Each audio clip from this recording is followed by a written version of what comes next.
I love fighting people. Like, you give me a pair of gloves, give another fella a pair of gloves, stick me in an arena with 30,000 people, and there's nowhere else in the world I'd rather be. That's what I want to do. That's what I want to spend my life doing. Your fight is scheduled to begin at 4:30 a.m. You know, not the best situation, but as I said, I want to fight people. And if that's what it takes, that's what I'll do. I got friends there who are getting up at 4 a.m. and they're going working in a factory for 12 hours. Do you know what I mean? Like, getting up for 2 weeks at 4 a.m. to do something that I love, it's not too bad, so I ain't complaining. What do you want? Because I know there's all this whole John Stipe thing. What does Tom Aspinall want? Well, I want to be the best heavyweight ever. David Adesanya here, your uncrowned 145-pound champion. Joining me today is one hell of a man. He has the fastest hands in the heavyweight division, 17 MMA fights, and he has never seen a decision. Stepped up on 17 days notice with an injured back to fight for the interim heavyweight championship, in which he was successful. He's on a mission to avenge his only loss inside the UFC's octagon. Asterisk, it was an injury. He might be the most complete fighter the heavyweight division has ever seen. Mr. Tom Aspinall.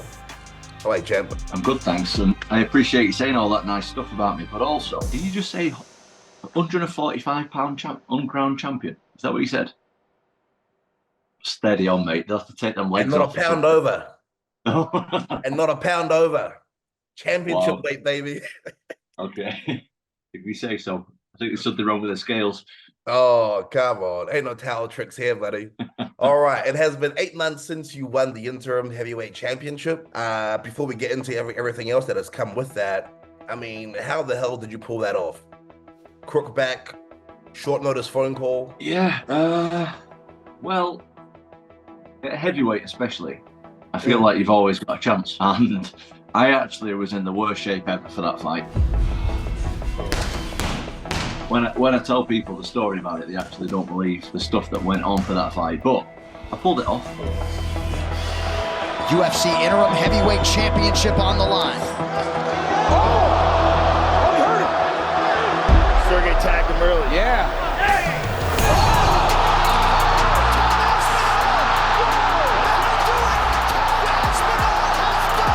Landed a sweet right on him, wobbled him, and yeah, that's heavyweight MMA for you. You can always win in heavyweight MMA. I'm not even surprised, because looking into you and seeing how young you started at an early age with your father, you come off as one of those, like, you know, child experiments where you're just bred for combat. But what an epic way to secure your first championship, and, you know, love seeing you celebrate with your father. I really believe in myself. I've worked so hard over the years, and this man right here, my father, has worked harder than anybody, so this belt is dedicated to my father.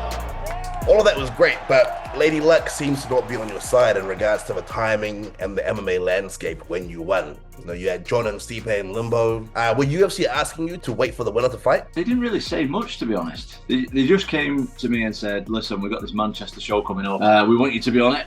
And I just said, okay, I'll be on it. No problem. I'll fight. You know what I mean? I love fighting people. Like, you give me a pair of gloves, give another fella a pair of gloves, stick me in an arena with 30,000 people, and there's nowhere else in the world I'd rather be. Like, that's what I want to do. That's what I want to spend my life doing.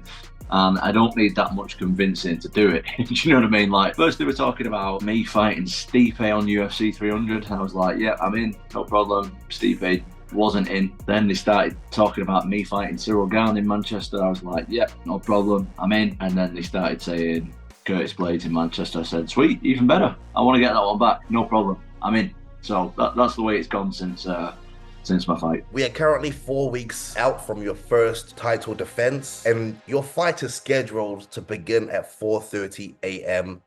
local time. I mean, what alterations have you made to your training regime this close to the fight when you know you're going to be fighting at an odd hour? Well, zero at the moment, but in a couple of weeks, yeah, about 2 weeks out, we're going to start changing things. We're going to start training at, I'm going to start waking up at 2 a.m. We're going to be awake for a couple of hours, and then we're going to train at 4. We're going to slowly adjust the body, you know, not the best situation, but as I said, I want to fight people. And if that's what it takes, that's what I'll do. Simple as that. I got friends there who are getting up at 4 a.m. and they're going working in a factory for 12 hours. Do you know what I mean? Like, getting up for 2 weeks at 4 a.m. to do something that I love, it's not too bad, so I ain't complaining. Good, son. Let's talk about Curtis Blaydes. You're looking at a scary individual, Curtis Razor Blaydes. Oh! He has a lot of knockouts for a wrestler. When you look at this fight on paper, I mean, we've seen what you can do on the grappling side of things, and then we see what you can do on the feet. What approach do you think Curtis will have to his fight? Curtis is good everywhere, man. Like you say, he's got heavy hands. You know, he's probably one of the hardest people to train for because a lot of heavyweights, they can't do everything well. And Curtis does. Shot by Curtis. Oh, and another one. So I'm not expecting anything. I'm prepared for it all. Do you know what I mean? I think, do I know what he's going to do? No.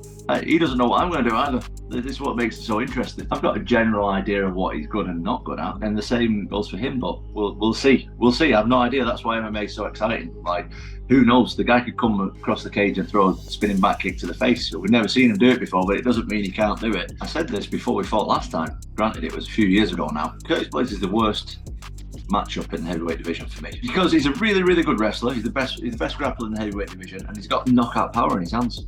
Usually you got one or the other, so this guy's really good. I'm taking this guy extremely, extremely serious. We've got international guys in to help me train. I've got specific guys in. We're putting me in bad positions every day. You know, we're preparing for the worst, which is I always do. I take everybody extremely, extremely serious, and it's paid off so far, so we'll be sticking with the same plan. Question might be off the cuff. What do you do to train your hand speed? How are you so fast with your hands? Well, this is top secret information. I don't know if I can be giving this to. Oh, come on. No, do you a know, little freestyle into exclusive. I feel like it's not just my hands that are fast. I feel like everything's pretty fast. Everything's pretty fast, but one thing that Izzy always says when he watches you fight, he just loves your hand speed. He just... Oh, that's nice. That's nice. That's very nice. And obviously... And you're a very big guy as well, so it's like the physics is just not calculated. I was actually having this discussion recently with a teammate of mine who's actually he's a UFC fighter himself, he's a heavyweight himself. He was sparring and I was discussing to him after listening, you need to do a bit more of this. You need to be in and out more, you need to blah, blah, blah. Just giving him a few tips. And he said, oh, well, it's all right for you, you're fast. And I was like, yeah, bro, because you've got to do it fast. There's no secret to it. Like everything you do it as fast as you can. If you're hitting the pads, hit that pads fast. If you're doing drills, drill fast. If you're lifting weights, lift the weights fast. You know what I mean? A lot of it's in the mindset, and you have to prepare yourself for that. You can't be on the bag tapping away. Like if you're trying to be fast, like hit the frigging bag as fast as you can.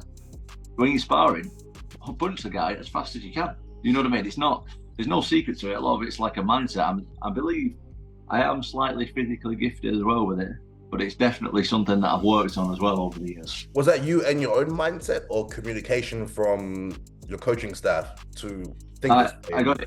I got it from, I feel like, yeah, I've got it from coaches as well. Yeah. But then they drill it into you as well, don't they? From young, oh, you're quite fast for a big guy.